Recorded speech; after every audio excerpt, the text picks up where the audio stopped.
بسم اللہ الرحمن الرحیم صلی اللہ علیہ وآلہ وسلم۔ السلام علیکم۔ آج ہم آپ کو 12 ربیع الاول کا وظیفہ بتائیں گے۔ 12 ربیع الاول کا وظیفہ بے اولاد لوگوں کے لیے ہے جن کو اللہ تعالیٰ نے اولاد نہیں دی، ان کے لیے یہ خصوصی تحفہ ہے۔ ہماری بہت سی بہنیں ہیں جو اولاد کی وجہ سے پریشان رہتی ہیں۔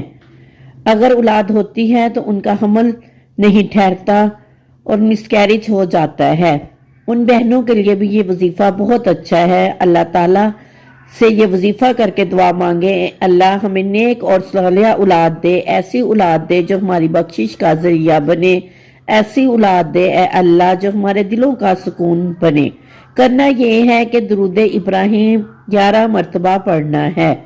درود ابراہیم یعنی کہ وہ درود جو ہم نماز میں پڑھتے ہیں اس کو 11 مرتبہ اول و آخر پڑھنا ہے، شروع میں بھی اور آخر میں بھی، اور درمیان میں ایک چھوٹی سی سورت یعنی کہ سورت کوثر 101 مرتبہ پڑھنی ہے۔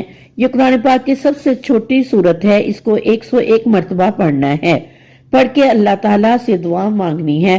12 ربیع الاول کو 11 مرتبہ اول و آخر درود پڑھ کے یا اللہ یا رحمان یا غفور یا رحیم یا حنان یا منان یا دیان یا سبحان اللہ تعالیٰ کے نام پڑھنے ہیں۔